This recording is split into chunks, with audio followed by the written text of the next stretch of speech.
ठीक है। Welcome to unit 4 PCN 4। Okay, let's start. शुरू करते हैं। राज्य, क्षेत्र एवं नागरिकता। ठीक है।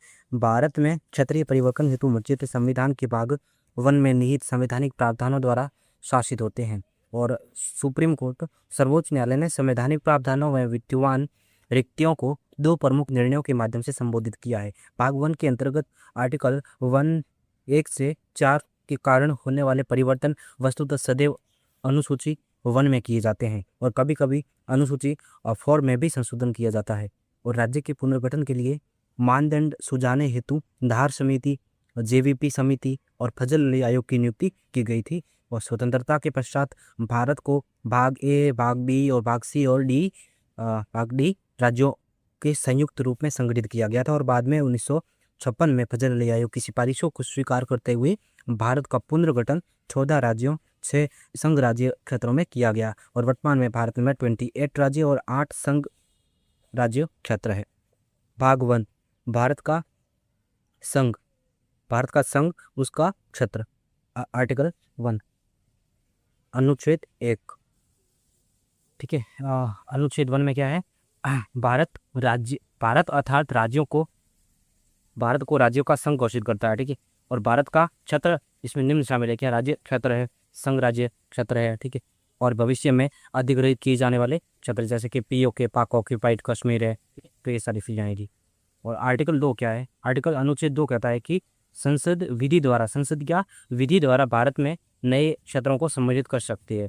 ठीक है। आर्टिकल 3 अनुच्छेद 3 में है कि संसद विधि द्वारा भारत में राज्यों और संघ राज्य क्षेत्रों का पुनर्गठन कर सकती है। यदि राज्यों का पुनर्गठन किया जा रहा हो तो संसद में विधेयक प्रस्तुत करने से पूर्व राष्ट्रपति की पूर्व अनुशंसा है, जो प्रायर रिकमेंडेशन होती है और प्रेसिडेंट, वो अनिवार्य होती है, जरूरी होती है। और संबंधित राज्य के विधानमंडल को संदर्भ भेजा जाता है, जो बाध्यकारी नहीं होता, उस पर तो बाध्यकारी नहीं होता है। ठीक है। तो ये है कि संबंधित राज्य की विधानमंडल को है जो संदर्भ भेजा जाता है, जो बाध्यकारी नहीं होता है।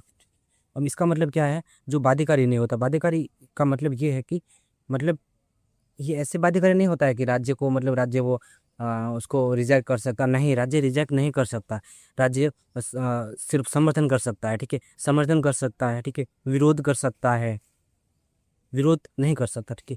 विरोध नहीं कर सकता है क्योंकि उस राज्य के लिए बाध्यकारी है, उसको फैसला देना।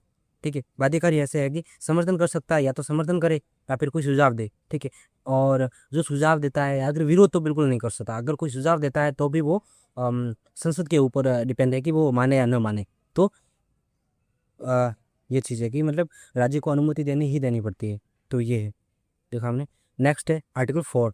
अनुच्छेद 2 या अनुच्छेद 3 के अंतर्गत जो अनुच्छेद 2 और 3 के अंतर्गत जो बनाए गए कानूनों को आर्टिकल 368 के अंतर्गत, अनुच्छेद 368 के अंतर्गत संवैधानिक संशोधन नहीं माना जाएगा। इनकी जो 2 और 3 में जो भी संशोधन किया जाएगा वो संविधान संशोधन नहीं माना जाएगा। ठीक है। अनुच्छेद 368 के अंतर्गत संविधान संशोधन नहीं माना जाएगा। ठीक है। और चाहे उन कानूनों का प्रभाव कुछ भी हो, लेकिन उनको कॉन्स्टिट्यूशनल अमेंडमेंट नहीं कहा जाएगा, अंडर आर्टिकल 368। ठीक है। अब नेक्स्ट देखते हैं क्षेत्रीय परिवर्तनों का प्रभाव क्या होगा। ठीक है। अब अनुसूची 1 में क्या प्रभाव होगा? देखो, जो अनुसूची 1 है इसमें राज्यों और संघ राज्य क्षेत्रों के नाम और क्षेत्र में परिवर्तन होगा अनुसूची 1 में। ठीक है। और अनुसूची 4 में क्या होगा? राज्यों तथा विधानमंडल वाले जो संघ राज्य क्षेत्र है उनके लिए जो राज्यसभा की सीटें हैं उनमें परिवर्तन हो जाएगा, बढ़ेगी वो। ठीक है। क्योंकि नया क्षेत्र शामिल किया था, उनको वो करना पड़ेगा, या फिर पुनर्गठन भी किया है तो भी वो बढ़ेगी। ठीक है। राज्यसभा की सीट उनमें परिवर्तन होगा अनुसूची 4 में। फिर जो आपका जो जन प्रतिनिधित्व एक्ट है, ठीक है, जन प्रतिनिधित्व अधिनियम है 1950 का, पीपल्स रिप्रेजेंटेटिव एक्ट 1950 वाला, तो उसमें ये होगा कि लोकसभा है, राज्य विधानसभा है तथा राज्य विधान परिषदों की संख्या है, उसमें परिवर्तन होगा। ठीक है। राज्य विधानसभा उसमें जिसमें विधान परिषद है उसमें भी संख्या में परिवर्तन होगा और लोकसभा में भी होगा। ठीक है। नेक्स्ट अब देखते हैं क्षेत्रीय परिवर्तन मैट्रिक्स, देखते हैं क्या परिवर्तन होगा। क्षेत्र का प्रकार जैसे कि भाई ये है भाई, परिवर्तनों के प्रकार, प्रक्रिया क्या होगी और स्रोत। ठीक है। इसमें अगर कोई बाह्य क्षेत्र है, मतलब कोई बाहर का क्षेत्र है, उसमें भारत में अधिकृत किया जाता है या भारत में मिलाया जाता है, या मतलब विदेशी क्षेत्र को भारत में सम्मिलित करना या विवादित या अविवादित चाहे कुछ भी हो। ठीक है। जैसे मान लो पीओ के उसको किया जाता है, तो ऐसी प्रक्रिया क्या होगी कि अनुच्छेद 4 के अनुसार, जो आर्टिकल 4 है उसके अनुसार साधारण बहुमत से, कैसे साधारण बहुमत से पुनर्गठन अधिनियम पारित किया जाएगा। ठीक है। और आर्टिकल स्रोत कौन से हैं आपका, आर्टिकल 2 और 4, आर्टिकल 2 और 4। ठीक है बाह्य। उसके बाद एक और है, इसमें भी जो बाह्य क्षेत्र है उसमें अविवादित क्षेत्र को किसी अन्य देश को देना। कोई भी भारत का मतलब अविवादित क्षेत्र है। ठीक है। जैसे कि बांग्लादेश को है जो दिया गया था, उसमें सीमा का कुछ मतलब विवाद नहीं था, लेकिन वो सीमा को है जो एकदम मतलब वो सरल करने के लिए, और बांग्लादेश से भी भारत ने वो जमीन ली थी, तो ऐसे आदान प्रदान हुआ था भूमि का। तो ऐसे करना है कि अविवादित क्षेत्र को किसी अन्य देश को देना है, तो उसमें पुनर्गठन अधिनियम को अनुच्छेद 368 के अंतर्गत संवैधानिक संशोधन माना जाएगा।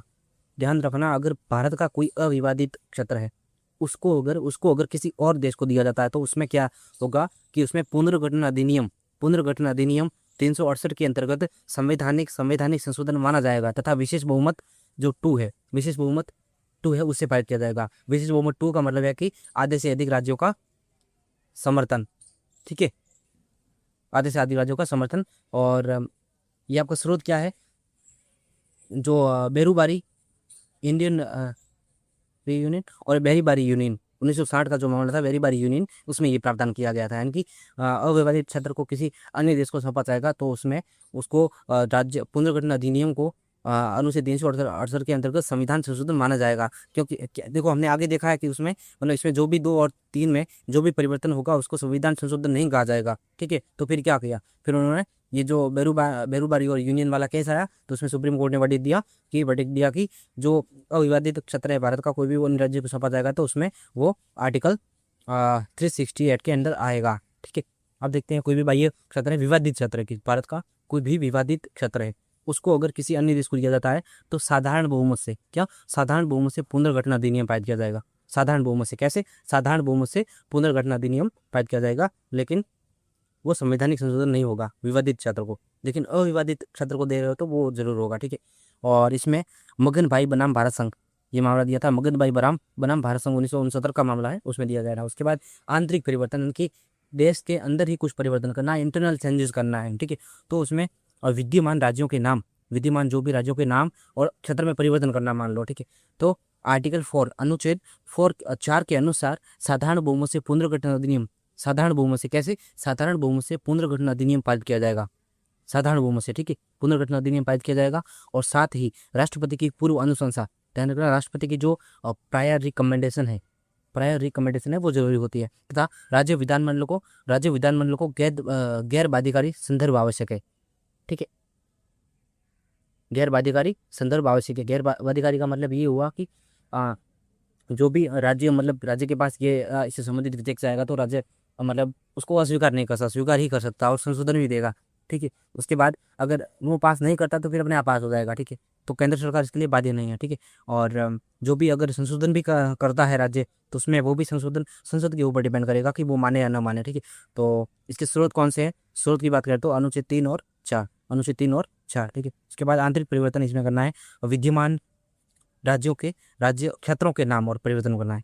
संघ राज्य क्षेत्रों के नाम, तो पहला था सिर्फ राज्यों के नाम, जो नॉर्मल राज्य होते हैं, ठीक है, उनके। और दूसरा है आंतरिक परिवर्तन में विद्यमान जो संघ राज्य क्षेत्र है उनके नाम और क्षेत्र में परिवर्तन करना है। तो अनुच्छेद 4 के अनुसार साधारण बहुमत से पुनर्गठन अधिनियम पारित करना पड़ेगा। कैसे साधारण बहुमत से पुनर्गठन अधिनियम पारित करना पड़ेगा। और स्रोत अनुच्छेद 3 का प्रावधान और स्पष्टीकरण 1 अनुच्छेद 4। ठीक है। तो ये हमने देखा। नेक्स्ट, उसके बाद आंतरिक परिवर्तन में नगरों के नाम परिवर्तन करने हैं, मतलब किसी भी नगर, कोई भी स्थान है तो उसका नाम परिवर्तन करना है। मतलब नगर है, कोई स्थान है, कोई डिस्ट्रिक्ट है, ठीक है, उसका नाम परिवर्तन करना, तो उसमें क्या करना पड़ेगा आपको, संविधान में उल्लेख नहीं है इसका, ध्यान रखा, इसका संविधान में उल्लेख नहीं है। और राज्य जो विधानसभाएं होती है, राज्य विधानसभाएं होती है, वो साधारण बहुमत से, कैसे, साधारण सिंपल मेजोरिटी से, कैसे, सिंपल मेजोरिटी से, यानी कि साधारण बहुमत से प्रस्ताव पारित कर केंद्रीय स्वीकृति हेतु प्रस्ताव भेज दिए, केंद्रीय स्वीकृति हेतु प्रस्ताव भेज दिए। तो ये राज्य विधानसभा करती है सारा कुछ, ठीक है। तो ये आपका स्रोत क्या है, सोर्सेज, ये गृह मंत्रालय 1953 के दिशा निर्देश 2005 संशोधन सही है, ठीक है, ये है। और अब देखते हैं मूलतः भारत में मूलतः भारत में अविवादित, कैसे, अविवादित क्षेत्र को किसी अन्य देश को देने को छोड़कर किसी भी प्रकार के क्षेत्रीय परिवर्तन के लिए, अनुसूची 1, अनुसूची 4 जहां लागू हो उसमें संशोधन हेतु साधारण बहुमत पर्याप्त होता है। यद्यपि इन्हें अब भी संविधान संशोधन कहा जाता है, किसको नहीं कहा जाता, यानी कि जो अविवादित क्षेत्र होते हैं उनको छोड़कर, किसी अविवादित क्षेत्रों को किसी अन्य देश को देने को छोड़कर, बाकी किसी भी प्रकार का कोई भी क्षेत्रीय परिवर्तन होता है उसमें अनुसूची 1 और 4 जहाँ पे लागू है, तो उसमें जो अमेंडमेंट है, संशोधन है, वो साधारण बहुमत उसके लिए एनफ होता है, उसके लिए सिंपल मेजोरिटी एनफ होती है, पर्याप्त होता है। और यद्यपि इन्हें अब भी संविधान संशोधन नहीं कहा जाता है, ठीक है, इन्हें संविधान संशोधन नहीं कहा जाएगा, ठीक है। नेक्स्ट देखते हैं रोचक अनुप्रयोग, इंटरेस्टिंग एप्लीकेशन, एकीकरण, इंटीग्रेशन। निम्नलिखित मामलों में संवैधानिक संशोधन की आवश्यकता नहीं थी, फिर भी सुरक्षा की दृष्टि से विशेष बहुमत 2 का प्रयोग किया गया था, ठीक है, फिर भी सुरक्षा की दृष्टि से विशेष बहुमत 2 का प्रयोग किया गया था। निम्नलिखित मामलों में संशोधन की आवश्यकता नहीं थी, फिर भी विशेष बहुमत 2 का प्रयोग किया गया था। कौन कौन से, पहला है 10वां संविधान संशोधन 1961 में आया था। कौन सा 10वां संविधान संशोधन 1961 में आया था? इसमें था दादरा और नगर हवेली का भारत में विलय से संबंधित था। क्या था? दादरा और नगर हवेली का भारत में विलय से संबंधित ये आपका था। और कौन सा था? 10वां संविधान संशोधन था, 1961 में आया था, ठीक है। और इसमें संविधान संशोधन की आवश्यकता नहीं थी, फिर भी है जो सुरक्षा की दृष्टि से विशेष बहुमत 2 का प्रयोग किया गया था, विशेष बहुमत 2 का प्रयोग किया गया था, यानी कि आधे से अधिक राज्यों का अनुसमर्थन, ठीक है। तो 10वां था, 10वां 1961 में हुआ था, किससे रिलेटेड था? दादरा और नगर हवेली का। और उसके बाद 12वां संविधान संशोधन था जो कि 1962 में हुआ था। 12वां कब हुआ था? 12वां 1962 में हुआ था, जिसमें गोवा, दमन और दीव का भारत में विलय किया गया था। गोवा, दमन और दीव का भारत में विलय किया गया था। किसका? गोवा, दमन और दीव का भारत में विलय किया गया था। कौन सा? 12वां संविधान संशोधन 1962 में हुआ था। उसके बाद 14वां संविधान संशोधन हुआ था 1962 में। 14वां संविधान संशोधन 1962 में हुआ था, उसमें पुदुचेरी, यानम, करेकल और माहे का भारत में विलय किया गया था। तो ये 3 ऐसे हैं जिसमें संविधान संशोधन की आवश्यकता नहीं थी, फिर भी सुरक्षा की दृष्टि से विशेष बहुमत 2 का प्रयोग किया गया था, ठीक है। नेक्स्ट विशेष मामला सिक्किम का है। दोनों संवैधानिक संशोधन विशेष बहुमत से पारित किए गए थे, ठीक। ये जो दोनों है 35वां और 36वां, ये दोनों संविधान संशोधन है वो विशेष बहुमत 3 से पारित किए गए थे, विशेष बहुमत 3। अच्छा, जो ऊपर जो विशेष बहुमत 2 है, देखो ध्यान रखना, ये आपका विशेष बहुमत 2 आता है, ठीक है। यहाँ पे मैं बड़ा था, तो विशेष बहुमत 2 का अर्थ होता है कि मतलब उपस्थित और मतदान करने वाले सदस्यों का 2/3, उपस्थित और मतदान करने वाले सदस्यों का 2/3 और वोटिंग प्लस 50% टोटल, 50% प्लस, यानी कि आधे से अधिक वोटिंग टोटल और उपस्थित और मतदान करने वाले का 2/3, ठीक है। तो ये विशेष बहुमत 2 होता है। एक होता है आपका विशेष बहुमत 3 होता है, जो आधे से अधिक राज्यों का जो अनुसमर्थन होता है वो विशेष बहुमत 3 होता है आपका। कौन सा होता है? विशेष बहुमत 3 होता है, 3rd, ठीक है। मतलब ऊपर वाला जो विशेष बहुमत 2 प्लस आधे से अधिक राज्यों का अनुसमर्थन, तो वो 3 होता है, ठीक है। तो ये देखा, तो इसमें विशेष बहुमत 3 से पारित किए गए थे। कौन सा? 35वां और 36वां, ठीक है। और कौन सा? 35वां और 36वां। 35वां क्या था? 35वां था 35वां संविधान संशोधन 1975 में हुआ था। कब हुआ था? 75 में हुआ था। ये भी 1975 में हुआ था आपका 36वां। और 35वें में आर्टिकल 2A जोड़ा गया था। कौन सा? आर्टिकल 2A जोड़ा गया था, आर्टिकल 2A जोड़ा गया था। और सिक्किम एक स्वतंत्र देश होने के बावजूद लोकसभा और राज्यसभा में प्रतिनिधित्व दिया गया। सिक्किम एक स्वतंत्र देश होने के बावजूद लोकसभा और राज्यसभा में जो प्रतिनिधित्व दिया गया था 35वें के द्वारा, ठीक है। फिर आया 36वां, इसमें 1975 में हुआ था 37वां संविधान संशोधन विधेयक 1975। इसमें अनुच्छेद 2A वो हटाया गया। जो 2A था स्पेशल उनको प्रोविजन देता था, स्टेटस देता था, उसको 2A को हटाया गया और अनुच्छेद 371F जोड़ा गया। क्या? 371 एफ है जो जोड़ा गया था इसमें, 371 एफ सिक्किम के लिए जोड़ा गया था। और सिक्किम भारत का एक नियमित राज्य बना, मतलब भारत सिक्किम को पूर्ण दर्जा दिया गया, पूर्ण राज्य का दर्जा दिया गया 36वें संविधान संशोधन 1975 के द्वारा, ठीक है, पूर्ण राज्य बनाया गया था, ठीक है। तो ये देखा, और ये विशेष बहुमत 3 सिफारिश किए गए थे दोनों संविधानिक संशोधन, ठीक है। और नेक्स्ट देखते हैं हम भूमि समझौता भारत और बांग्लादेश के बीच, देखते हैं। ये 100वां संविधान संशोधन अधिनियम था। कौन सा? 100वां संविधान संशोधन अधिनियम था। ये विशेष बहुमत 3 से पारित किया गया था। कैसे किया गया था? विशेष बहुमत 2 से पारित किया गया था, सॉरी, वेरी ये 2 से पारित किया गया था, यानी कि 50% से अधिक वोटिंग, ठीक है, और प्लस उपस्थित और मतदान करने वाले का 2/3, ठीक है, 2/3 मत। तो ये विशेष बहुमत 2 होता। तो 100वां संशोधन अधिनियम था भारत और बांग्लादेश के बीच। और बाह्य क्षेत्रीय परिवर्तनों के दोनों प्रकारों का संयोजन था, ठीक है। और दो संघ और राज्य क्षेत्रों का विलय अब देखते हैं।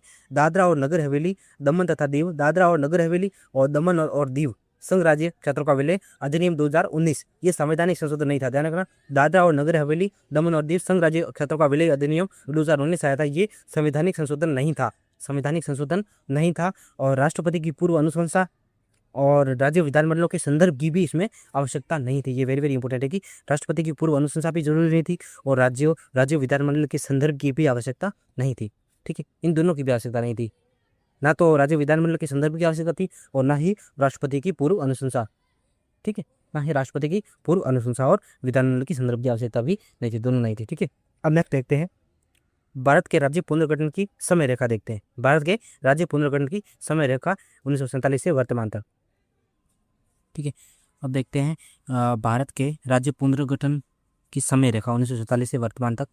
परिवर्तन का स्वरूप का तथा प्रभावित क्षेत्रीय इकाई कौन सी थी, देखते हैं। 1947 में देशी रियासतों का विलय एकीकरण के द्वारा विलय पत्र विधि को संवैधानिक आधार था और सरदार वल्लभ भाई पटेल ने किया था, ठीक है, 565 देशी रियासतों का, ठीक है। इसके बाद 1947 जूनागढ़ का विलय किया गया था अधिग्रहण प्लस जनमत संग्रह से, ठीक है। जूनागढ़ प्रभावित क्षेत्र था और बम्बई राज्य का भाग बना, विलय और जनमत संग्रह और जनमत की स्वीकृति का उदाहरण, ठीक है। उसके बाद 1948 में हैदराबाद का अधिग्रहण, ये किसके? सैन्य कार्रवाई द्वारा, ठीक है। उसके बाद PSU इसका विलय किया गया। त्रावणकोर को चीन का विलय, ये ठीक है, विलय। देखो ये उतना इम्पोर्टेंट नहीं है, तो आप मतलब पॉज करके देख सकते हो, ठीक है, बाकी उतना इम्पोर्टेंट नहीं है। नेक्स्ट आगे चलते हैं।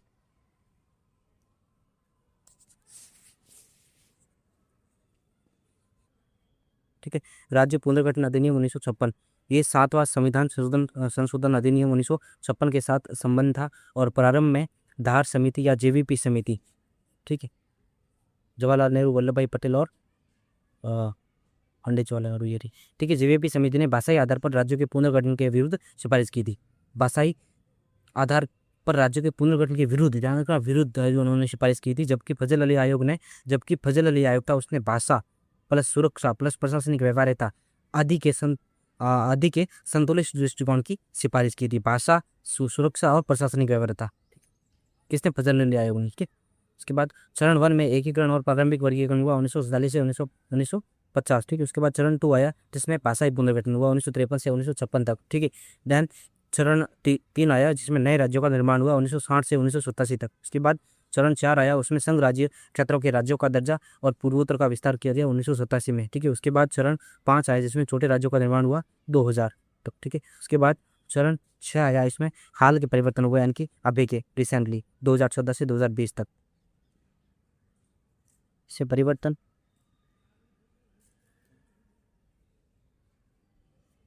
ये उतना इंपॉर्टेंट नहीं है, वीडियो पॉज करके you can see that. Next ये भी पॉज करके देख सकते हो आप, ठीक है, तो करें, और ये भी देख सकते हो, ठीक है, पॉज करके। आगे चलते हैं, ये पॉज करके देख लो। ये देख लीजिए, संघ राज्य क्षेत्र का विलय, ये विलय के द्वारा किया गया था। दादरा और नगर हवेली और दमन और दीव एकल संघ राज्य में मिलाया गया इनको। संघ राज्य क्षेत्र विलय अधिनियम और प्रशासनिक दक्षता के लिए। ये जम्मू और कश्मीर का राज्य से है जो संघ राज्य क्षेत्र नया और जम्मू कश्मीर राज्य बने। ये देखा हूँ। ये भारत की अंतर्राष्ट्रीय सीमा है, वो आप ज्योग्राफी में पढ़ते ही हो, तो यहाँ पे पढ़ने का कोई मतलब है नहीं। ठीक है, नेक्स्ट। ये भी वही सीमाएं हैं। ठीक, ये आपका गिलगित बाल्टिस्तान है। ठीक है, जम्मू कश्मीर, ये लद्दाख है। ठीक है, ये पाक ऑक्यूपाइड कश्मीर है। अक्साई चिन्ह है जो चाइना द्वारा है 1962 में कब्जाया गया था। ठीक है, और ये आपकी LAC, ये क्या है LAC, और यहाँ पे LOC। ये बांग्लादेश के साथ कौन से राज्य की लगती है? पश्चिम बंगाल की लगती है, असम की लगती है, मेघालय की लगती है, त्रिपुरा की लगती है और मिजोरम की लगती है। और ये रेखा कौन सी? रेड बिल्बी रेखा। ठीक है, 4094। उसके बाद चीन के साथ लद्दाख की लगती है, हिमाचल प्रदेश की, उत्तराखंड की, सिक्किम की और अरुणाचल प्रदेश की लगती है। ठीक है, ये LOC वास्तविक नियंत्रण रेखा, महत्व रेखा। ठीक है, नल्ले के साथ जम्मू कश्मीर की, लद्दाख की, पंजाब की, राजस्थान की, गुजरात की लगती है और राजस्थान की सबसे ज़्यादा लगती है। ठीक है, ये LOC। और अंतर्राष्ट्रीय बॉर्डर IB सर्कल की रेखा गुजरात में लगती है। ठीक है, इसके बाद नेपाल के साथ उत्तराखंड की, उत्तर प्रदेश की है, बिहार की है और पश्चिम बंगाल की और सिक्किम की है। म्यांमार में अरुणाचल प्रदेश है, नागालैंड है, मणिपुर और मिजोरम की। भूटान में सिक्किम है, पश्चिम बंगाल है, असम है, अरुणाचल प्रदेश आदि। अफगानिस्तान में लद्दाख, डुरन, टफासा। ठीक है, अब देखते हैं समकालीन विकास। देखते हैं साक्सबम वैली, जिसे ट्रांस काराकोरम ट्रैक भी कहा जाता है, काराकोरम श्रृंखला के पर्वत श्रृंखला के श्रृंखला में स्थित एक सामरिक दृष्टि से अत्यंत महत्वपूर्ण उच्च हिमालय क्षेत्र है। ये क्षेत्र भारत का एक अंग माना जाता है, किंतु वर्तमान में चीन के प्रशासनिक नियंत्रण में है, क्योंकि नल्ले ने 1963 में के एक समझौते के माध्यम से इसका नियंत्रण चीन को हस्तांतरित कर दिया, जिसे भारत स्वीकार नहीं करता। ये क्षेत्र सियाचिन हिमनद के उत्तर में तथा चीन के शिनजियांग क्षेत्र की सीमा से सटा हुआ स्थित है, और सैन्य स्थिति निर्धारण तथा संभावित संसाधनों के कारण इसका सामरिक महत्व अधिक है। वर्तमान में यह क्षेत्र नल्ले के प्रशासनिक नियंत्रण में माना जाता है, जबकि चीन 1963 के समझौते के आधार पर इस पर दावा करता है। तो ये क्या है? टेरिटरी सीडेड बाई नकलिस्तान टू ड्रैगन चाइना 1963 में, ये इतनी। ठीक है, उसके बाद ये आपका पाक ऑक्यूपाइड कश्मीर है, और ये वखान कॉरिडोर यहाँ पे, और ये अक्साई चिन्ह है जो 1962 में चाइना ने कब्जाया था। And patrol point 14, Galwan valley, Pangong त्सुलेई और सियोक नदी यहाँ पे बहती है। ठीक है, और ये लद्दाख है, ये जम्मू कश्मीर है। ये लाइन ऑफ एक्चुअल कंट्रोल। ठीक है, ये डैम चौक है यहाँ पे आपका।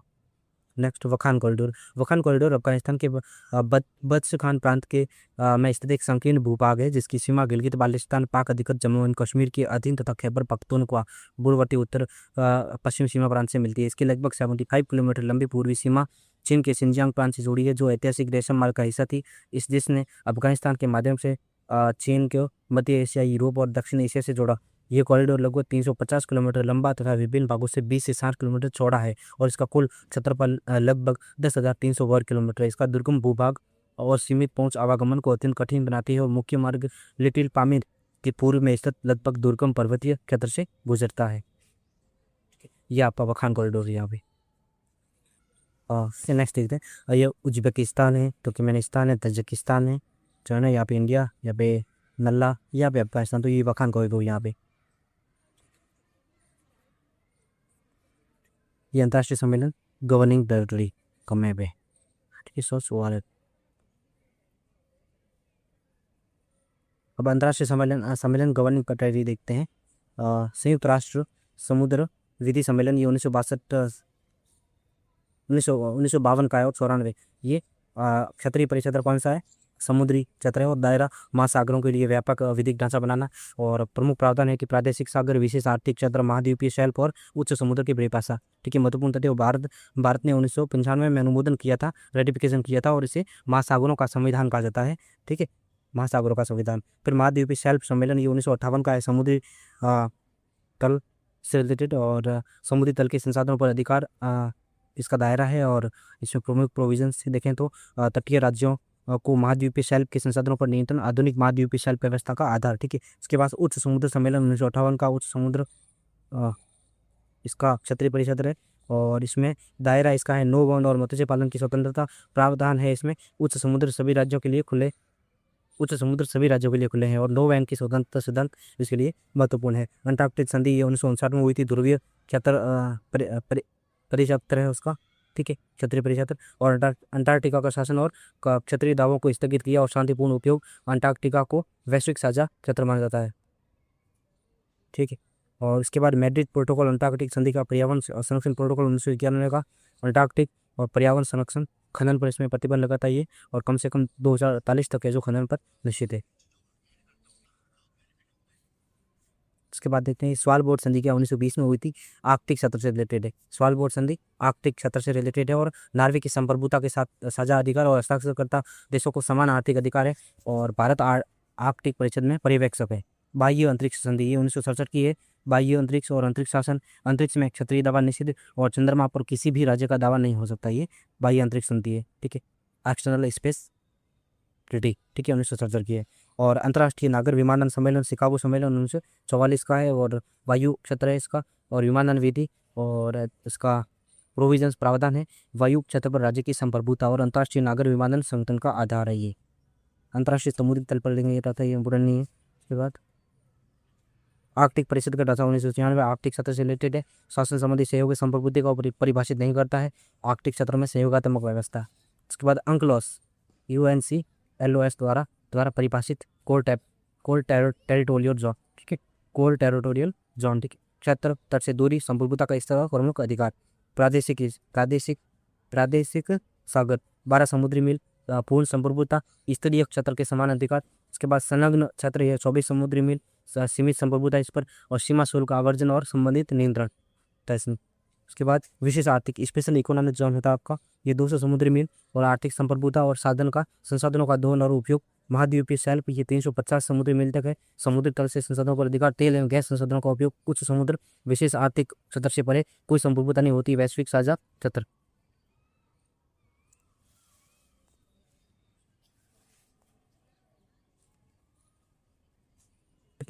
यहाँ पर लीगल ज्वाइनिंग आता है, टेरिटोरियल से आता है यहाँ पे। तो नेक्स्ट चलते हैं यहाँ पे। अब देखते हैं citizenship policy structure. Citizenship polity structure overview. Individual citizen होता है एक रेजिडेंट निवासी भारतीय, नॉन रेजिडेंट अनिवासी भारतीय। उसके बाद फॉरेनर और एलियन में आते हैं आपके लीगल माइग्रेंट जो अवैध प्रवासी होते हैं, जिसमें फ्रेंडली कंट्री के होते हैं और दुश्मन कंट्री के होते हैं, ठीक है। उसके बाद रिफ्यूजी होते हैं जो शरणार्थी होते हैं, किसी भी कोई घटनाक्रम, युद्ध या ऐसे ही किसी आपदा की वजह से दूसरे देश में शरण लेते हैं। और इलीगल माइग्रेंट जो अवैध रूप से आते हैं, ठीक है, तो इलीगल माइग्रेंट होते हैं। तो ये देखा हमने नागरिकता नीति की संरचना, फिर अवलोकन व्यक्ति देखते हैं। नेक्स्ट ये ठीक है, देख लिया हमें, वही हिंदी दिया है जैसा। अब भाग 1 में अनुच्छेद 5 से 8 तक है। अनुच्छेद 5 से 8 तक और 26 जनवरी 1950 को नागरिकता विभाजन के संदर्भ में प्रावधान किया गया। विभाजन के संदर्भ में प्रावधान है। और अनुच्छेद 9 में क्या है, एकल नागरिकता है। 5 से 8 तक तो जो 26 जनवरी 1950 को जो नागरिकता थी उसी संबंध में, ठीक है। अनुच्छेद 9 में एकल नागरिकता है। अनुच्छेद 10 और 11 में संसद द्वारा बनाए गए कानूनों को नागरिकता संबंधी मामलों में प्रधानता प्राप्त है, ठीक है। यानी कि संसद द्वारा बनाए गए कानूनों को नागरिकता संबंधी मामलों में प्रधानता प्राप्त है, कि संसद द्वारा कानून बना सकती है 10-11, ठीक है। और 7वीं अनुसूची संघ सूची, इसमें प्रविष्टि 17, इसमें नागरिकता प्राकृतिकरण और विदेशी ये कहा गया, ठीक है। 7वीं अनुसूची संघ सूची, 7वीं अनुसूची में संघ सूची में प्रविष्टि 18 प्रत्यर्पण से संबंधित है। प्रविष्टि जो 18 है वो किससे, प्रत्यर्पण से संबंधित है, ठीक है, एक्सट्राडेशन। उसके बाद 7वीं अनुसूची में संघ सूची में प्रविष्टि 19 किससे रिलेटेड है, आवर्जन, प्रवर्जन और निष्कासन और पासपोर्ट वीजा से संबंधित है, ठीक है। 17, 18, 19 आपने देखी ये संघ सूची की। उसके बाद केंद्रीय कानून और नियम देखते हैं। केंद्रीय कानून और नियम, नागरिकता अधिनियम 1955 तथा नियम, नागरिकता प्राप्ति, जन्म, वंश, पंजीकरण, प्राकटीकरण, क्षेत्र के सम्मेलन द्वारा। फिर नागरिकता अधिनियम 1955, इसमें नागरिकता का परित्याग, समाप्ति या वंचन कैसे होता है, मतलब नागरिकता से वंचित कैसे किया जाना है, वो नागरिकता अधिनियम 1955 बताता है, ठीक है। उसके बाद पासपोर्ट अधिनियम 1920 और विदेशी पंजीकरण अधिनियम ये बताता है कि भारत में प्रवासियों का प्रवेश, निर्गमन और आचरण का विनियमन करता है, ये 1920 पासपोर्ट अधिनियम। और 1939 विदेशी अधिनियम 1946, ये विदेशी पंजीकरण अधिनियम कब का है, विदेशी पंजीकरण 1939 का है, और विदेशी अधिनियम 1946 का है, ठीक है। और विदेशी अधिनियम 1946 संघर्ष के समय शत्रु के विदेशी नियमन का आधार है, ठीक है। शत्रु संपत्ति अधिनियम 1968, शत्रु विदेशियों की संपत्तियों का विनियमन ना, ठीक है। नेक्स्ट वीडियो में देखेंगे। Thank you. अब देखते हैं केंद्रीय संस्थाएं। नागरिकता हेतु नोडल मंत्रालय गृह मंत्रालय है। प्रवासी भारतीय मामलों हेतु नोडल मंत्रालय विदेश मंत्रालय है, ठीक है। आवर्जन ब्यूरो इसमें अंतर्राष्ट्रीय प्रवेश और निर्गमन, जांच बिंदुओं, स्थल, वायु, समुद्र का प्रबंधन करता है। ठीक है, उसके बाद विदेशी क्षेत्रीय पंजीकरण अधिकारी आवर्जन ब्यूरो के अंतर्गत क्षेत्रीय जांच और विदेशी पंजीकरण अधिकारी राज्य सरकार के अधिकारी और प्रवासी कल्याण। उसके बाद केंद्रीय योजना है प्रवासी भारतीय नागरिकता योजना, जिसमें द्वैत नागरिकता नहीं, मतदान, चुनाव और सार्वजनिक पद धारण करने का अधिकार नहीं, भारत में आगमन हेतु बहुउद्देशीय आजीवन वीजा, वित्तीय, आर्थिक और शैक्षणिक क्षेत्र में अनिवासी पार्टियों को समानता, कृषि, एग्रीकल्चर और बागान संपत्ति खरीद को छोड़कर। ठीक है, और 5 वर्ष पंजीकरण के पश्चात भारत में 1 वर्ष निवास करने पर भारतीय नागरिकता के लिए आवेदन का प्रावधान। इसके कभी तुलनात्मक सारणी देखते हैं, राष्ट्रीयता, ठीक है, पद देखते हैं, फिर उसके बाद पद, अर्थ, स्थिति, द्वैत बहुलता और परिवर्तनशीलता। ठीक है, अब राष्ट्रीयता अर्थ, इसका मतलब है कि किसी व्यक्ति का जन्म या वंश या मूल से संबंध राष्ट्रीयता का। ठीक है, और स्थिति नैतिक, नस्लीय, जातीय अवधारणा। ठीक, उसके बाद द्वैत बहुलता, इसमें सामान्यतः एकल राष्ट्रीयता, क्योंकि इसमें मूल प्राय एक ही देश से जुड़े होते हैं और कुछ देश राष्ट्रीयता और नागरिकता शब्दों का परस्पर विनिमय रूप में प्रयोग करते हैं। और परिवर्तनशीलता, ये जो राष्ट्रीयता होती है वो परिवर्तित नहीं की जा सकती यदि इसे नागरिकता से भिन्न अर्थों में माना जाए तो। ठीक है, नागरिकता किसी संप्रभु राज्य का आधिकारिक सदस्य होना, नागरिक का मतलब होता है किसी संप्रभु राज्य का आधिकारिक सदस्य होना। विधिक, ये स्थिति कैसी होती है, विधिक होती है, जबकि राष्ट्रीयता के हमें देखिए नैतिक है, नस्ली है और जातीय अवधारणा एक तरीके से ये। ठीक है, और ये राष्ट्रीयता होती है वो नहीं बदली जा सकती। ठीक है, और नागरिकता होती है वो कैसी होती है, लीगल होती है, विधिक होती है और ये परिवर्तित की जा सकती है। ठीक है, और इसका मतलब है कि किसी संप्रभु राज्य का आधिकारिक सदस्य होना लीगल है। और घरेलू कानूनों के अनुसार, घरेलू कानून का अनुसार मतलब घरेलू कानून है उसके अनुसार एकल भी हो सकती है और द्वैत नागरिकता भी हो सकती है। ठीक है, ड्यूअल सिटीजनशिप भी हो सकते हैं, तो ये देखा हमने। और उसके बाद अधिवास,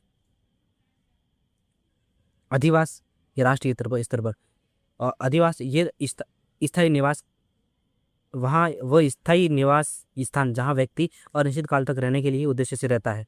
ठीक है, वो अधिवास होता है और ये लीगल है, विधिक है। सामान्यतः किसी व्यक्ति का एक से अधिक राष्ट्रीय अधिवास नहीं हो सकता। ठीक है, एक व्यक्ति का एक से अधिक राष्ट्रीय अधिवास नहीं हो सकता, क्योंकि अधिवास प्राय विधिक उत्तराधिकार संबंधी उद्देश्यों के लिए एक ही देश से जुड़ा होता है। ठीक है, तो अधिवास होते हैं वो अलग अलग नहीं हो सकते। अधिवास प्राय एक देश से जुड़ा होता है, उत्तराधिकार संबंधी उद्देश्यों से जुड़ा होता है। ठीक है, और ये जो अधिवास होता है वो परिवर्तित किया जा सकता है, क्योंकि आप नागरिकता जो ही चेंज करते हैं तो अधिवास भी आपका चेंज हो जाता है। ठीक है, ये तक।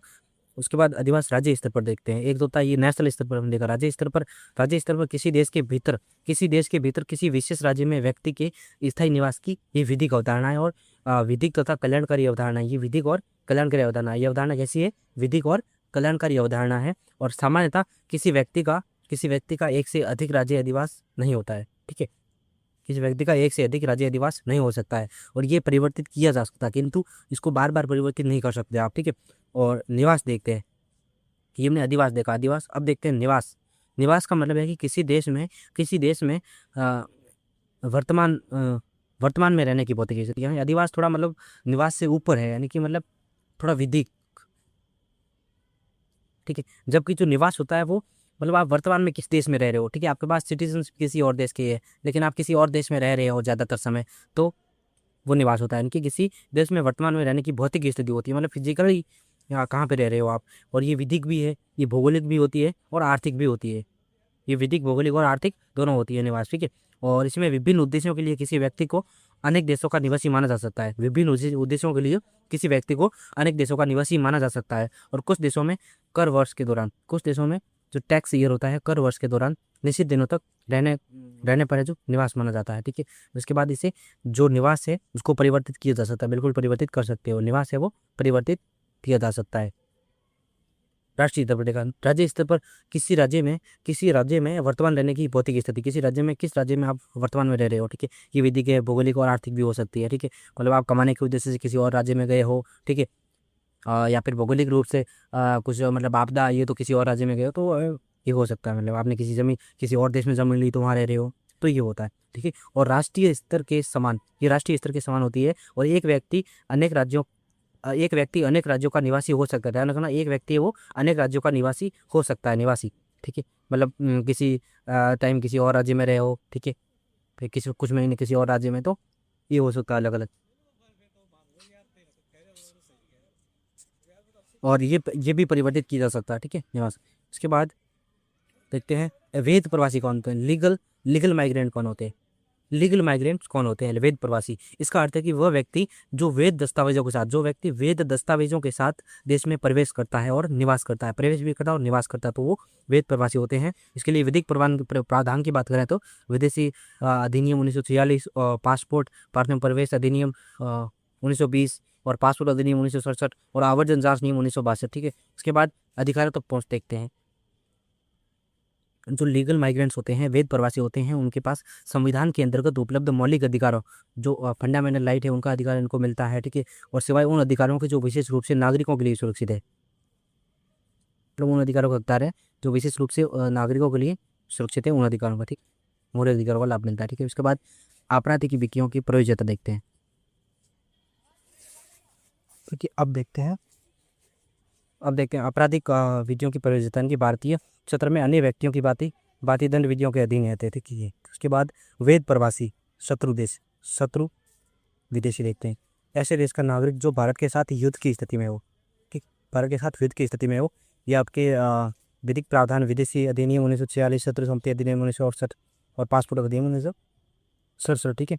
उसके बाद इसके अधिकारों तक पहुँच, विदेशियों को उपलब्ध मौलिक अधिकारों में से जो विरोधात्मक निवृत्ति संबंधी अधिकार अनुच्छेद 22 शत्रु विदेशियों के लिए उपलब्ध नहीं है, ये जो आर्टिकल 22 से 22 ये शत्रु विदेशियों को उपलब्ध नहीं है, ठीक है।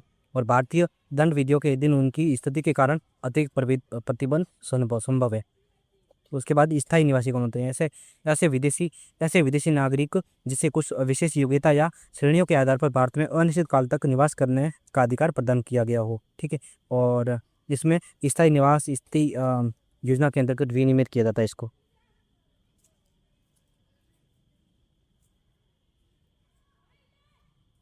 ठीक है। और भारतीय नागरिकों के कई अधिकारों का लाभ, जैसे कि कार्य करना, संपत्ति रखना, कुछ सेवाओं तक पहुंच, परंतु राजनीतिक अधिकार नहीं होते, जैसे कि मतदान या चुनाव लड़ना, बिना नियमित वीजा और नवीनीकरण के दीर्घकालिक निवास को नहीं प्राप्त होते हैं, ठीक है। और भारतीय क्षेत्र में अन्य व्यक्तियों की भारतीय दंड विधियों के अधीन होते हैं ये, और आपराधिक अपराध होने पर स्थायी निवास स्थिति समाप्त की जा सकती है, ठीक है। उसके बाद देखते हैं कि शरणार्थी कौन होते हैं, माइग्रेंट्स, शरणार्थी, सॉरी, ठीक है। रिफ्यूजी क्या होते हैं, ऐसा व्यक्ति जो उत्पीड़न के कारण अपने देश से पलायन कर चुका हो, जिसे शरणार्थी का दर्जा प्राप्त हो, ठीक है। और भारत में शरणार्थियों के लिए कोई विशिष्ट कानून नहीं है, ध्यान रखना, भारत में शरणार्थियों रिफ्यूजी के लिए कोई भी विशेष कानून नहीं है। सामान्यतः विदेशी अधिनियम 1946 के अंतर्गत 1946 के अंतर्गत विनियमित होते हैं, ठीक है। और भारत 1951 के शरणार्थी सम्मेलन का पक्षकार भी नहीं, ध्यान रखना, भारत शरणार्थी सम्मेलन है उनका पक्षकार नहीं है, परंतु प्रथागत अंतर्राष्ट्रीय विधि के अंतर्गत कुछ संरक्षणों का पालन जरूर करता है, ठीक है। और संविधान के अनुच्छेद 21 के अंतर्गत मूलभूत संरक्षण, प्रत्यावर्तन निषेध का सिद्धांत और अन्य अधिकारों तक सीमित पहुंच इनको प्राप्त होती है। और भारतीय दंड विधियों के अधीन अवैध प्रवेश की स्थिति में निरोधी संभव है। आर्टिकल के करने को मूल संरक्षण दिया गया है शरणार्थी को, रिफ्यूजी को। इसके बाद आंतरिक रूप से विस्थापित व्यक्ति मतलब ऐसा व्यक्ति जो अपने घर से विस्थापित हो गया हो, परंतु अपने ही देश की सीमाओं के भीतर रहता हो, ठीक है। और कोई विशिष्ट इसके लिए विधि नहीं है, और सामान्य भारतीय विधियों के संविधान के अंतर्गत विनियमित किया जाता है। और संविधान के अंतर्गत उपलब्ध जो मौलिक अधिकार होते हैं, फंडामेंटल राइट्स होते हैं, वो उसको इनका हकदार है, ठीक है। और भारतीय नागरिकों की भारतीय दंड विधियों के अधीन ये आते हैं, ठीक है। नेक्स्ट देखते हैं अवैध प्रवासी कौन होते हैं, अवैध प्रवासी, ठीक है। ऐसा विदेशी जो बिना वैध यात्रा या दस्तावेजों के साथ भारत में प्रवेश करे या अनुमत अवधि से अधिक समय तक ठहरे, ठीक है, तो वो अवैध प्रवासी होता है। और वैध प्रवासी के समान विधिक प्रावधान लागू होते हैं, सीमित अधिकार, अधिकांश सामाजिक कल्याण लाभों के पात्र नहीं होते हैं, निरुद्धि और निर्वासन संभव होता है। और भारतीय दंड विधियों के अधीन विदेशी अधिनियम के विशेष प्रावधानों के अंतर्गत अभियोजन संभव होता है। अब देखते हैं त्वरित तुलनात्मक सारणी देखते हैं। ये खोलना तो उसका बन देते हैं। परिदृश्य, ये लागू विधि देखेंगे हम, फिर उसके बाद परिदृश्य देखेंगे, उसका ओवरव्यू, ठीक है। उसके बाद लागू प्रावधान देखेंगे, फिर उसके लिए शर्तें देखेंगे। तो सबसे पहले 26 जनवरी 1950 को भारतीय निवास यानी कि डोमिसाइल, ये लागू प्रावधान कौन सा है, अनुच्छेद 5 में, ठीक है। और भारत के क्षेत्र यानी भाग 1 के अनुसार विभाजन के बाद भारत का जो भाग का, उसमें डोमिसाइल और सवयं माता पिता का जन्म भारत के क्षेत्र में या 26 जनवरी 1950 से पूर्व कम से कम 5 वर्ष तक 5 वर्ष तक भारत के क्षेत्र में सामान्य निवास, तो ये इसमें आता है, ठीक है। और संविधान में जो है वो देखेंगे, ठीक है, प्रथम संविधान में। और नल्ले से भारत आए प्रवासी कौन, 19 जुलाई 1948 से पहले, 19 जुलाई 1948 से पहले, ये आता है आपका आर्टिकल 6A, ठीक है, अनुच्छेद 6 क एवं अनुच्छेद 6 ख 1 भाग, ठीक है इसका। और इसका मतलब है कि सभी माता पिता या दादा दादी का जन्म भारतीय शासन अधिनियम 1935 के अंतर्गत परिकल्पित भारत, जो उस समय का भारत था, मतलब जिसमें ये पूरा ऑर्गेनाइज नहीं था, तो परिकल्पित, जो उस समय जो परिकल्पना की गई थी, वैसा भारत विभाजन से पूर्व भारत में और प्रवास के बाद भारत में सामान्य निवास, ठीक है, तो वो इसमें आएंगे। फिर नल्ले से भारत आए प्रवासी, 19 जुलाई 1948 या उसके बाद, 19 जुलाई 48 या उसके बाद के, 19 जुलाई और 1948 या उसके बाद, ठीक है। अनुच्छेद ये आता है आपका अनुच्छेद 6 क और 6 ख 1, ठीक है इसमें। और सवयं माता पिता या दादा दादी का जन्म भारत शासन अधिनियम 1935 के अंतर्गत परिकल्पित भारत में और प्रवास के बाद 6 माह का सामान्य निवास पूरा करने के पश्चात 26 जनवरी 1950 से पहले आवेदन किया और 19 जुलाई 1948 से मुक्त सीमा पार आवागमन समाप्त, ठीक है। उसके बाद भारत से पाकिस्तान के व्यक्ति को पुनः भारत लौटे, ये अनुच्छेद 7 के अंतर्गत आएंगे। जो भारत से जो नल्ले पाक में गए और उसके बाद वापस भारत आ गए, पुनः वापस भारत आ गए, ये आर्टिकल 7 में आएंगे, ठीक है, ये अनुच्छेद 7 में आएंगे। और 1 मार्च 1947 के बाद नल्ले पाक गए और पुनः भारत लौटे, तो भारत में 6 माह के समय सामान्य निवास के बाद 26 जनवरी 1950 से पूर्व आवेदन कर सकते थे, ठीक है। और भारत मूल के व्यक्ति जो भारत के बाहर निवास कर रहे हो अविभाजित पाकिस्तान नल्ले को छोड़कर, ये आर्टिकल 8 में आएंगे, अनुच्छेद 8 में आएंगे। और सभी माता पिता दादा दादी का जन्म भारत शासन अधिनियम 1935 के अंतर्गत परिकल्पित भारत में और विभाजन पूर्व भारत के बाहर निवास करने की स्थिति में निकटतम भारतीय वाणिज्य दूतावास में आवेदन किया हो।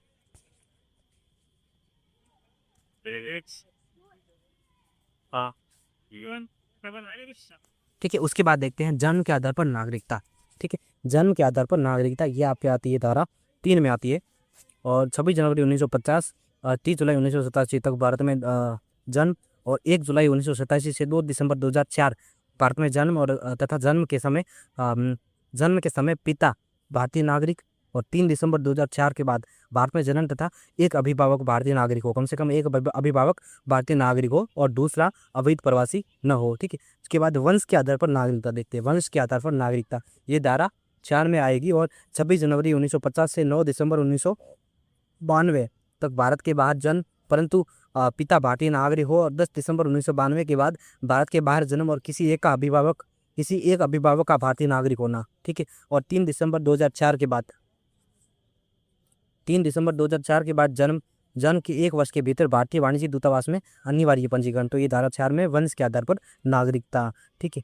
कि हम बात कर रहे हैं नागरिकता अधिनियम 1956 की, नागरिकता अधिनियम 1956 की बात करते हैं। जन्म के आधार पर, वंश के आधार पर और पंजीकरण के माध्यम से नागरिकता, ये 5 में आएगी। पंजीकरण के माध्यम से 5 में, इसमें ये है कि प्रावधान ये है कि भारतीय मूल का व्यक्ति जो इंडियन ओरिजिन का व्यक्ति जो भारत में 7 वर्ष से 7 वर्ष से सामान्य निवास कर रहा हो, और भारतीय नागरिक से विवाह किया हुआ व्यक्ति जो 7 वर्ष से सामान्य निवास कर रहा हो, और भारतीय नागरिकों के अवयस्क जो बच्चे हैं वो भी इसमें शामिल है, ये पंजीकरण के माध्यम से, ठीक है। इसके बाद प्राकृतिकरण द्वारा नागरिकता, प्राकृतिकरण द्वारा नागरिकता इसमें धारा 6 में आती है, जिसमें सरकारी सेवा 8वीं अनुसूची में उल्लेखित किसी भी भाषा का ज्ञान, 8वीं अनुसूची में उल्लेखित किसी भाषा का ज्ञान, सदाचार और विशेष परिस्थितियों में सरकार द्वारा शर्तों में छूट दी जा सकती है। तो ये धारा 6 में आता है, जिसमें प्राकृतिकरण द्वारा नागरिकता या था सिटीजनशिप एक्ट 1955 में, ठीक है। अब और क्या है, विदेशी क्षेत्र के अधिग्रहण की स्थिति में, विदेशी क्षेत्र के अधिग्रहण की स्थिति में ये धारा 7 में आती है। और सरकार ऐसे व्यक्तियों को निर्दिष्ट करती है, सरकार ऐसे व्यक्तियों को निर्दिष्ट करती है जिन्हें भारतीय नागरिक माना जाए, जिन्हें क्या भारतीय नागरिक माना जाएगा, ठीक है। और नागरिकता का परित्याग, समाप्ति और वंचन देखते हैं, धारा 8, 9 और 10। परित्याग, स्वेच्छा से भारतीय नागरिकता त्यागना, मतलब अपनी खुद की इच्छा से भारतीय नागरिक है वो नागरिकता त्याग सकता है। और समाप्ति कैसे होगी, समाप्ति सरकार द्वारा द्वैध नागरिकता, मतलब सरकार को पता चलता है कि जो फलाना नागरिक है वो द्वैध नागरिकता उसके पास है, किसी और देश की भी नागरिकता है, तो समाप्ति की जा सकती है। और वंचन कैसे होता है, मतलब नागरिकता आवेदन में धोखाधड़ी या मिथ्या विवरण या कोई गलत जानकारी पेश करता है या गलत डॉक्यूमेंट देता है तो उसमें नागरिकता से वंचित किया जा सकता है, ठीक है। अब देखते हैं ये क्या है, विशेषता देख लें। विशेषता कौन सी, जैसे कि नागरिकता, पासपोर्ट, ये सभी। और अनिवासी भारतीय प्रवासी भारतीय नागरिक और भारतीय मूल का व्यक्ति, जो कि अब समाप्त की जा चुकी है। अब ये भारतीय मूल का जो व्यक्ति है, इंडियन ओरिजिन पर्सन, इसको समाप्त किया जा चुका है। अब निवासी और अनिवासी भारतीय और प्रवासी भारतीय देखते हैं। नागरिकता अनिवासी भारतीय अनिवासी जो भारतीय होते हैं वो भारतीय नागरिक होते हैं, ठीक है, भारतीय नागरिक होते हैं। लेकिन जो प्रवासी भारतीय नागरिक होते हैं, प्रवासी भारतीय नागरिक, वो विदेशी नागरिक होते हैं, ठीक है। पासपोर्ट इसका भारतीय होता है, अनिवासी भारतीय के पास भारतीय पासपोर्ट होता है, ठीक है। और प्रवासी भारतीय के पास विदेशी होता है, ठीक है। मतदान का अधिकार अनिवासी जो भारतीय उनको होता है, ठीक है, जो प्रवासी भारतीय होते हैं उनको नहीं होता है, ठीक है। और मतदान का अधिकार, ठीक है, मतदान का अधिकार, ठीक है, बड़ा संवैधानिक पद अनिवासी भारतीय हो सकते हैं, बिल्कुल। जो अनिवासी भारतीय है वो संवैधानिक पद पर विद्यमान हो सकते हैं, ठीक है। और जबकि जो प्रवासी भारतीय वो नहीं हो सकते, ठीक है। और भारतीय मूल का जो व्यक्ति है, भारतीय मूल का व्यक्ति वो भी नहीं हो सकता। उसके बाद देखते हैं भारत आने हेतु वीजा। भारत आने हेतु जो अनिवासी भारतीय उनके लिए वीजा, भारत के लिए भारत आने हेतु वीजा आवश्यक नहीं है, ठीक है। जो प्रवासी भारतीय नागरिक है उनके लिए आजीवन वीजा की जरूरत पड़ती है, आजीवन वीजा की जरूरत पड़ती है। और भारतीय मूल का व्यक्ति उनके लिए दीर्घकालिक, ठीक है। उसके बाद संपत्ति का अधिकार अनिवासी भारतीय को व्यापक है, ठीक है। और प्रवासी भारतीय को सीमित है, मतलब लिमिटेड अधिकार दिया गया है, ठीक है। और जो भारतीय मूल का व्यक्ति उसको भी सीमित दिया गया है, ठीक है। उसके बाद विदेशी क्षेत्रीय पंजीकरण अधिकारी के समक्ष पंजीकरण, ठीक है, ये लागू नहीं होता है यहाँ पे, अनिवासी भारतीय में लागू नहीं होता, ठीक है। प्रवासी भारतीय नागरिक में छूट दी गई है और भारतीय मूल का व्यक्ति इसमें पूर्व में आवश्यक था, ठीक है। वर्तमान स्थिति देखते हैं। वर्तमान स्थिति अनिवासी भारतीय मान्य है, ठीक है, मान्य है। और इसका प्रवासी भारतीय बिल्कुल मान्य है, लेकिन जो भारतीय मूल का व्यक्ति है इनका प्रवासी भारतीय नागरिक योजना में विलय कर दिया गया है, ठीक है। और काफ़ी चीज़ें इसमें समानता भी है इसमें, ठीक है, ज़्यादातर लगभग सभी में समानता भी है, तो इसका इसमें विलय कर दिया गया है। तो पूछा जाए तो ये अनिवासी भारतीय का कॉन्सेप्ट अब नहीं है। नेक्स्ट देखते हैं त्वरित तुलनात्मक सारणी देखते हैं, जनगणना देखते हैं, गणना देखते हैं, फिर कवरेज और विधिक प्रावधान और उद्देश्य। जनगणना, भारत में निवास करने वाला प्रत्येक व्यक्ति, चाहे उसकी नागरिकता या राष्ट्रीयता कुछ भी हो, ठीक है, उसकी जनगणना कवरेज में आता है, ठीक है। विधिक प्रावधान, ये जनगणना अधिनियम 1948, जनगणना अधिनियम कौन सा, जनगणना अधिनियम 1948, ठीक है। उसके बाद उद्देश्य क्या है, योजना निर्माण, नीति निर्माण के लिए व्यापक जनसांख्यिकीय, सामाजिक, आर्थिक तथा आवास संबंधी आंकड़ों का संकलन करने के लिए होता है, ठीक है। उसके बाद राष्ट्रीय जनसंख्या रजिस्टर, जिसको कहते हैं हम नेशनल पॉपुलेशन रजिस्टर, NPR। ये NPR में कवरेज NPR में कौन कवरेज कितने हैं, इसमें भारत का जो प्रत्येक सामान्य निवासी, भारत का प्रत्येक जो सामान्य निवासी होता है, जनरल जो रेजिडेंस होता है, जिसमें नागरिक भी आते हैं, जिसमें गैर नागरिक दोनों शामिल होते हैं, तो NPR में वो शामिल होते हैं। इसमें विधिक प्रावधान है कि नागरिकता अधिनियम 1955 तथा नागरिकों के पंजीकरण और राष्ट्रीय पहचान पत्र जारी करने संबंधी नियम है 2003, ठीक है। और उद्देश्य देखते हैं, इसका उद्देश्य है बेहतर शासन और राष्ट्रीय सुरक्षा के लिए सामान्य निवासियों का डेटाबेस तैयार करना, ठीक है। तो ये देखा NPR का। उसके बाद देखते हैं हम राष्ट्रीय नागरिक रजिस्टर, ये भारतीय नागरिक होते हैं। और नागरिकता अधिनियम 1955 तथा नागरिकों के पंजीकरण और राष्ट्रीय पहचान पत्र जारी करने से संबंधित नियम 2003, ठीक है। और सभी भारतीय नागरिकों का सत्यापन और अभिलेखन तथा अवैध प्रवासियों की पहचान सुनिश्चित करना, तो ये चीजें। उसके बाद त्वरित तुलनात्मक सारणी देखते हैं, ठीक है। अब देखते हैं त्वरित तुलनात्मक सारणी, ठीक है, क्या देखते हैं, त्वरित तुलनात्मक सारणी श्रेणी देखते हैं। दस्तावेज, साक्ष्य और जारी करने का प्राधिकार जो आधार है और क्या प्रमाणित करता है, नागरिकता के प्रमाण के रूप में विधि की स्थिति और महत्वपूर्ण टिप्पणियां और न्यायिक संदर्भ और सावधानियां। प्राथमिक या निर्णायक प्रमाण, ये नागरिकता प्रमाण पत्र पंजीकरण प्राधिकरण और जारी करने का प्राधिकार है वो नागरिकता अधिनियम 1955 धारा 5 और 6, ये गृह मंत्रालय, होम मिनिस्ट्री, ठीक है। और या क्या प्रमाणित करता है? स्वयं नागरिकता की स्थिति प्रमाणित करता है। क्या करता है? प्राथमिक व निर्णायक प्रमाण पत्र स्वयं नागरिकता की स्थिति प्रमाणित करता है, ठीक है। और नागरिकता के प्रमाण के रूप में विधिक स्थिति कैसी है? निर्णायक प्रमाण होता है, ठीक है। और महत्वपूर्ण टिप्पणियां विधिक जांच के बाद जारी होती है, ये विधिक जांच के बाद जारी होती है और न्यायालय और प्रशासन में सबसे प्रबल प्रमाण है ये। तो उसके बाद प्राथमिक और निर्णायक प्रमाण दूसरा होता है ये प्राकृतिक प्रमाण द्वारा, और इसमें नागरिकता अधिनियम 1955 होता है। प्राकृतिक द्वारा नागरिकता निर्णायक प्रमाण होता है और निवास, भाषा, ज्ञान और सदाचार की शर्तों के बाद प्रदान की जाती है, ठीक है। और प्राथमिक निर्णायक प्रमाण दूसरा होता है तीसरे प्रकार का, इसमें नागरिक के रूप में पंजीकरण, नागरिक के रूप में पंजीकरण प्रमाण पत्र, जिसमें नागरिकता अधिनियम 1955 और पंजीकरण द्वारा नागरिकता, पंजीकरण द्वारा नागरिकता, ठीक है। उसके बाद निर्णायक प्रमाण होता है और भारतीय मूल के व्यक्तियों, जीवन साथियों आदि के लिए, ठीक है। उसके बाद सशक्त प्राथमिक साक्ष्य, ये भारतीय पासपोर्ट होता है और ये जारी करने का अधिकार होता है, ये पासपोर्ट अधिनियम 1967। और ये क्या प्रमाणित करता है? भारतीय नागरिकता का अनुमान, भारतीय नागरिकता का अनुमान प्रमाणित करता है और प्रबल प्रथम दृष्टया प्रमाण होता है और न्यायालय इसे स्वीकार करते हैं जब तक कि धोखाधड़ी या तथ्य छिपाने से प्राप्त न किया गया हो, ठीक है। उसके बाद सशक्त प्राथमिक साक्ष्य राष्ट्रीय नागरिक रजिस्टर प्रविष्टि असम और नागरिकता नियम 2003 और राष्ट्रीय नागरिक रजिस्टर में समावेशन और प्रबल प्रमाण होता है और वर्तमान में केवल असम में लागू हुई है सशक्त प्राथमिक साक्ष्य क्षेत्र। इसके बाद जन्म प्रमाण पत्र, जन्म में मृत्यु पंजीकरण अधिनियम 1969 के आधार पर होता है और यह आपका जन्म के आधार पर नागरिकता देता है। क्या? जन्म के आधार पर नागरिकता प्रमाणित करता है और प्रबल परंतु सशर्त होता है, परंतु सशर्त होता है, उनकी शर्त के साथ। और जन्म के अनुसार शर्तें भिन्न भिन्न होती है, 1987 से पूर्व, 1987 से 2004, ठीक है। कहाँ पढ़ रहे थे? या कि वर्तमान में ये केवल असम में लागू, ठीक है। उसके बाद देखते हैं सशक्त प्राथमिक साक्ष्य जन्म प्रमाण पत्र, भारत जन्म मृत्यु पंजीकरण अधिनियम 1969, जन्म के आधार पर नागरिकता और प्रबल परंतु सशर्त होता है और जन्म वर्ष के अनुसार शर्तें भिन्न भिन्न होती है, 1987 से पूर्व, 1987 या 2004 के बाद ये शर्तें होती भिन्न भिन्न, ठीक है। फिर संवैधानिक आधार स्थिति या निर्धारण देखते हैं, संवैधानिक आधार या स्थिति निर्धारण देखते हैं। यह अनुच्छेद 5 से 11 तक है संविधान में और भारत का संविधान, ठीक है। ये जारी करने का प्रावधान भारत सरकार, ठीक है, जारी करने का अथॉरिटी, ठीक है। और संविधान लागू होने के समय नागरिकता और विधिक निर्धारण दस्तावेज नहीं, किसी विधिक निर्धारण है दस्तावेज नहीं है और मुख्य ऐतिहासिक मामलों 26 जनवरी 1950 में प्रासंगिक थी। उसके बाद निर्वाचन संबंधी साक्ष्य, मतदाता पहचान पत्र, निर्वाचन सूची, भारत निर्वाचन आयोग, ठीक है, मतदाता की पात्रता और केवल सहायक साक्ष्य, ठीक है, सहायक। और उसके बाद मतलब एसोसिएट डॉक्यूमेंट और नागरिकता का अनुमान परंतु निर्णायक नहीं, ठीक।